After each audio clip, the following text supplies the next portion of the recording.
అందరికీ నమస్కారం అండి. ఇవాళ మనం చెప్పుకోబోయే కథ పేరు అపార్థం. ఈ కథని రచించిన వారు మురళి గారు. ఇక మనం కథలోకి వెళ్ళిపోతే ఉదయం 7 గంటలవుతుంది. అప్పుడే వాకింగ్కు వెళ్ళి వచ్చి వరండాలో పడి ఉన్న న్యూస్ పేపర్ తీసుకుని ఇంట్లోకి వచ్చి కుర్చీలో కూర్చున్నాను. నేను రావడం చూసి మా ఆవిడ కాఫీ కప్పుతో వచ్చింది. ఉదయం వాకింగ్కు వెళ్ళేటప్పుడే కాలకృత్యాలు తీర్చుకొని బ్రష్ చేసుకొని వెళ్ళడం అలవాటు. కాఫీ 50 సంవత్సరాల నుండి ఉన్న అలవాటు. కాఫీ నా జీవితంలో ఎంతగా కలిసిపోయిందంటే కాఫీ తాగటం కోసమే ఎదురు చూసేటంతటా. మా ఆవిడ చేతి కాఫీకి ఉన్న రుచే వేరు. ఉద్యోగ విరమణ అయిన తరువాత స్వయంగా కాఫీ పెట్టుకుందాము అని ఎన్నిసార్లు ప్రయత్నం చేసినా ఆమె చేతి కాఫీ రుచిలా లేక చివరకు ఆమె ముందు ఓటమి ఒప్పుకొని కాఫీ పెట్టడం పూర్తిగా మానేశాను. బయట పని మనిషి నీళ్లు చల్లుతుంది. టీవీ ఎవరు వినకపోయినా వెంకటేశ్వర సుప్రభాతం వినిపిస్తుంది. ఏమండి, ఇప్పుడే మీకోసం శేఖర్ అన్నయ్య వచ్చి వెళ్ళాడండి అంది నా శ్రీమతి. ఇంత ఉదయాన్నే వాడు రావడం కొద్దిగా ఆశ్చర్యం అనిపించింది. ఏంటట? ఒక ఫోన్ చేసి వస్తే సరిపోయేది. అన్నయ్య ఫోన్ చేశారట, మీరే తీయలేదు. రాత్రి సైలెంట్లో పెట్టారు. ఉదయం వాకింగ్కు ఫోన్ మర్చిపోయి వెళ్ళారు. ఏదో ముఖ్యమైన విషయం అయి ఉంటుంది. మిమ్మల్ని పూజ అది అయిన తర్వాత వాళ్ళ ఇంటికి రమ్మన్నారు అంది. సరే సరే, వేడినీళ్ళు పెట్టావా అన్నాను. ఆహా, సిద్ధంగానే ఉన్నాయి అంది. పక్కకు పెట్టి కాఫీ తాగి బాత్రూంకి వెళ్ళాను.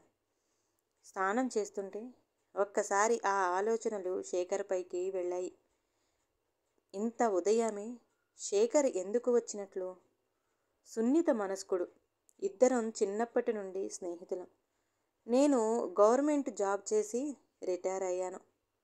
వాడు గవర్నమెంట్ ఉద్యోగం నుండి వాలంటరీ రిటైర్మెంట్ తీసుకొని ఎవరో స్నేహితులతో కలిసి వ్యాపారం పెట్టాడు. మొదట్లో బాగానే ఉన్నది. తర్వాత ఏమైందో కానీ నష్టాలు రావడం మొదలైంది. వాడి స్నేహితులు తప్పించుకొని వ్యాపారం వదిలిపెట్టి ఎవరి దారి వారు చూసుకున్నారు. శేఖర్ ఒక్కడే వ్యాపారంలో మిగిలిపోయాడు. వ్యాపారం కోసం చేసిన ఆ అప్పులు అన్నీ వీడిపైన పడ్డాయి. అప్పటికి ఒకదాని తర్వాత ఒకటి తీర్చుకుంటూ వస్తున్నాడు. నాతో పాటు వాడికి చాలామంది సలహాలు ఇచ్చారు. నీ పార్ట్నర్స్ లానే నీవు కూడా అప్పులు ఎగవేయి అని. వాడు ఒప్పుకోలే. నన్ను నమ్మి కొంతమంది అప్పులు ఇచ్చారు. వాళ్ళని మోసం చెయ్యటం కంటే చావడము నయము అని వాడి వాదన. నిజాయితీగా నిలబడి వ్యాపారం కంటిన్యూ చేస్తున్నాడు. ఇక నీ ఇష్టం అని అందరం వదిలేశాము. కష్టపడి కొంత తీరుస్తూ వస్తున్నాడు. వాడికి ఉన్న 2 ఇళ్ల స్థలాలు కూడా అమ్మి అప్పులు తీర్చాడు. గవర్నమెంట్ పెన్షన్ కొంత వస్తుంది. కష్టజీవి, నిజాయితీ పరుడు. ఈ కాలంలో ఉండాల్సిన వాడు కాదు. ఇవి వాడి బిరుదులు. ఈలోపు స్నానం అయిపోయింది. నాకు ప్రతిరోజు ఉదయం పూజా కార్యక్రమాలు 1 గంట చేయటం అలవాటు. అలాంటిది అరగంటలోనే పూజ ముగించుకొని శ్రీమతి ఇచ్చిన వేడి వేడి ఇడ్లీలు తిని శేఖర్ ఇంటికి వెళ్ళాను. శేఖర్ అపార్ట్మెంటులో ఉంటున్నాడు. ఉద్యోగంలో ఉన్నప్పుడే ఆ అపార్ట్మెంటు కొనుక్కున్నాడు.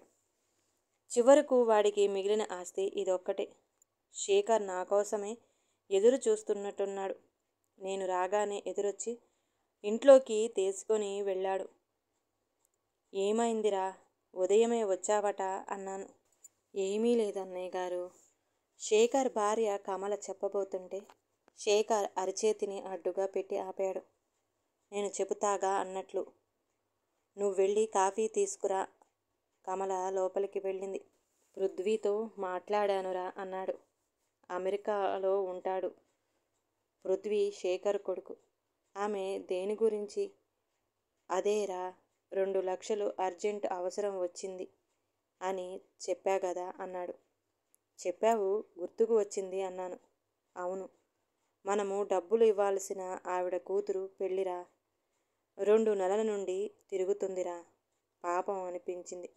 అన్ని చోట్ల ప్రయత్నం చేశానురా, ఎక్కడా దొరకలేదు. చివరికి పృథ్వీ సర్దుతాడేమో అని అడిగానురా అన్నాడు. ఏమంటాడు? ఆసక్తిగా అడిగాను. వాడి దగ్గర లేవట. ఇప్పటికే చాలా ఇచ్చాడట, ఇంకా ఇవ్వడట. అప్పుడే కమల కాఫీ కప్పులతో వచ్చి సంభాషణ మధ్యలో, వాడు అలా అనలేదన్నయ్య గారు, నా దగ్గర లేవు నాన్నగారు అన్నాడు. ఈయనగారే కన్న కొడుకుని పట్టుకొని, నీ చదువుకు అంత ఖర్చు పెట్టాను, నిన్ను అమెరికా పంపడానికి 25 లక్షలు ఖర్చు అయింది అంటే వాడు, నేను చాలా ఇచ్చాను నాన్నగారు అన్నాడు. శేఖర్, ఏదైతే ఏమిటి, అర్థం అదే కదా అన్నాడు. నేను మా కుటుంబానికి మా నాన్నకు ఎంత చేశాను, వాడు చేస్తాడులేండి అంది కమల. నేను చచ్చిన తర్వాత ఇంకెప్పుడు అవేవి మాటలండి, కల్పించుకోకపోతే ప్రవాహం ఆగేటట్లు లేదు. సరే శేఖర్, కమల, ఇప్పుడు ఏం చేద్దామనుకుంటున్నావు? ఈ ఇల్లు అమ్మేద్దామనుకుంటున్నాడన్నయ్య. నేను ఒప్పుకోవడం లేదు. అన్నీ అమ్మేశాడు. ఉన్న ఇల్లు కూడా పోతే చెట్టు కింద ఉండాల్సి వస్తుంది అంది కమల దగ్ధ స్వరంతో అంటూ కళ్ళు తుడుచుకొని. రాత్రంతా ఆయన నిద్ర కూడా పోలేదన్నయ్య గారు. నేనే ఆయన బాధ చూడలేకపోతున్నాను అంది. మీ సలహా తీసుకుందామని ఉదయాన్నే మీ ఇంటికి వచ్చారు అంది కమల. ఏం చెప్పాలి? కమల వాదన సబబుగానే ఉన్నది. ఉన్న ఒక్క ఇల్లు పోతే చెట్టు కింద ఉండాలి, డబ్బులు కట్టకపోతే శేఖర్ పరువు పోతుంది. నాకు ఏం చెప్పాలో బోధపడలేదు. మరికొంత గడువు ఆమెను అడగమని, ఈలోగా ఏదో ఒక పరిష్కారం దొరక్కపోదు అని శేఖర్తో చెప్పి కొద్దిసేపు మాట్లాడి ఇంటికి వచ్చాను. కొడుకు కొడుకు అనుకుంటాము కానీ శేఖర్ ఇన్ని ఇబ్బందులతో ఉంటే పృథ్వీ డబ్బులు పంపనన్నాడట అన్నాను నా శ్రీమతితో. అయ్యో పాపం, కొడుకు అలా చేయటం ఏంటండి? ఏం చేస్తామో, కలికాలం. పిల్లల కోసము మనం పాకులాడటమే కానీ పిల్లలకు తల్లిదండ్రులపైన అంత ప్రేమ ఉండటం లేదు అంది నిష్ఠూరంగా. డబ్బులు సర్దుబాటు చేద్దామంటే మనము అంతంత మాత్రమే కదా అన్నాను నా శ్రీమతితో. వారం గడిచిపోయింది. నా పనిలో పడిపోయాను. ఉదయాన్నే పిడుగులాంటి వార్త. రాత్రి నిద్రలోనే శేఖర్ చనిపోయాడు. నేను, నా భార్య ఇద్దరము శేఖర్ ఇంటికి వెళ్ళాము. శేఖర్ భార్యను కలిశాము. ఎలా జరిగింది అడిగాను నేను. రాత్రి మామూలుగానే భోజనం చేసి పడుకున్నారు అన్నయ్య గారు. ఉదయాన్నే 6 గంటలకు నిద్రలేస్తారు. 7 గంటలైనా లేవకపోయేసరికి వెళ్ళి లేపుదామని ప్రయత్నించాను. దుఃఖంతో ఆమె మాట్లాడలేకపోయింది. నాకు తెలిసిన దాని ప్రకారం శేఖర్ బాగా ఒత్తిడికి గురై ఉంటాడు. టైంకి డబ్బులు అందలేదు, కొడుకు పంపలేదు అని చాలాసార్లు అనుకున్నాడట. డబ్బులు అప్పు ఇచ్చిన ఆమె గట్టిగా మాట్లాడి వెళ్ళిందట. ఆ బాధను భరించలేకపోయి ఉంటాడు అనుకున్నాను. ఏదైతే ఏమి కానీ నిజాయితీగా సున్నితంగా ఉన్న దానికి ఫలితం చావు. శేఖర్ మరణము నన్ను బాగా కొంగతీసింది. సంవత్సరాల స్నేహం వాడితో.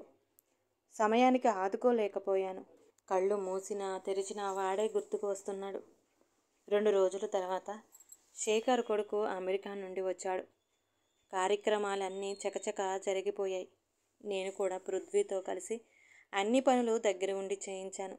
కానీ ఒక్క విషయం మాత్రం నా మనసును తొలిచివేస్తుంది. సందేహ నివృత్తి కోసం ఎలాగైనా పృథ్వీని అడగాలని అనుకున్నాను. 11వ రోజు శార్ధకర్మలు పూర్తి అయ్యే వరకు వేచి ఉండి 12వ రోజు పృథ్వీని అడిగాను. పృథ్వీ, ఒక చిన్న మాటరా, ఏమనుకోవద్దు అన్నాను. అడగండి మామయ్య అన్నాడు పృథ్వీ. నాన్న అడిగినప్పుడు 2 లక్షలు పంపించి ఉంటే బాగుండేది కదరా అన్నాను. మామయ్య, కరోనా రాగానే మార్చిలోనే మా కంపెనీ మమ్మల్ని అందరినీ ఫైర్ చేసేసింది. అప్పటి నుండి ఉద్యోగం లేదు మామయ్య. నాన్నకు అమ్మకు తెలిస్తే బాధపడతారు అని విషయం చెప్పలేదు. నా కోసం ఎంతో చేసిన నాన్నకు ఏమీ చేయలేకపోయాను అని ఎప్పుడూ బాధపడుతుండేవాడిని. అమెరికాలో బతకటానికి చిన్న చిన్న పనులు ఎన్నో చేసేవాడిని. రాత్రుళ్ళు నిద్రపోకుండా పెట్రోల్ బంకులో బార్లలో పనిచేసి వచ్చిన కొద్ది మొత్తాన్ని నాన్నకు పంపేవాడిని. తిండి తినడానికి కూడా ఆలోచించేవాడిని.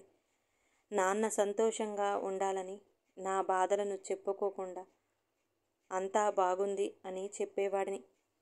ఉద్యోగం కొరకు చాలా ప్రయత్నాలు చేశాను మామయ్య. కానీ ఇప్పుడు పరిస్థితులు బాగోలేవు. లేకుంటే నేను ఈ పాటికి సెటిల్ అయి ఉండేవాడిని. ఇప్పుడు ఇండియాకి వచ్చేసాను కదా, వీసా కూడా లేదు. ఇక అమెరికా కూడా వెళ్ళలేను మామయ్య అన్నాడు బాధగా. నాకు గొంతులో నుండి మాటలు రాలా. మరి అక్కడే ఉండి ఏదో ఒక జాబ్ వచ్చిన తర్వాత వస్తే సరిపోయేది కదరా అని చిన్నగా అన్నాను. నానంటే నాకు ప్రాణం మామయ్య. అందుకే ఇక అక్కడ ఉండలేకపోయాను. నాన్నకంటే నాకు ఏది ముఖ్యం కాదుగా మావయ్య. ఆఖరి చూపులకు కూడా నోచుకోకుంటే ఇక నేను ఉండి ఏం లాభం మావయ్య అన్నాడు కారుతున్న కన్నీళ్లు తుడుచుకుంటూ. మరిప్పుడు ఎలారా అన్నాను. ఇక్కడే ఏదో ఒక జాబ్ చూసుకుంటాను మామయ్య. ఉన్న అమ్మనైనా జాగ్రత్తగా చూసుకుంటాను అన్నాడు బాధ నిండిన గొంతుతో. అయ్యో, నేనెంత అపార్థం చేసుకున్నాను, ఎంత పొరపాటుగా ఆలోచించాను. శేఖర్ నీ కొడుకు బంగారం రా. వాడిని సరిగ్గా అర్థం చేసుకోలేదు మనమే. వయసులో చిన్నవాడైనా ఎంత పెద్ద మనసు వాడిది. వాడి సంస్కారాన్ని చూసి చిన్నవాడైనా వాడికి చేతులెక్కి మొక్కాలనిపించింది. ఇక ఏమీ మాట్లాడలేకపోయాను. మాటలు రాక నా గొంతు మూగబోయింది. నా మనసు బాధను కళ్ళు దాచలేకపోయాయి. అప్రయత్నంగా నా కళ్ళు వర్షించాయి. ఈ కథ కనుక నచ్చితే ప్లీజ్ లైక్ చేయండి. అలాగే ఛానల్ని సబ్స్క్రైబ్ చేసుకోవటం మాత్రం మర్చిపోమాకండి. మీ విలువైన అభిప్రాయాన్ని కామెంట్ బాక్స్లో కామెంట్ చేయండి. అందరికీ ధన్యవాదాలండి.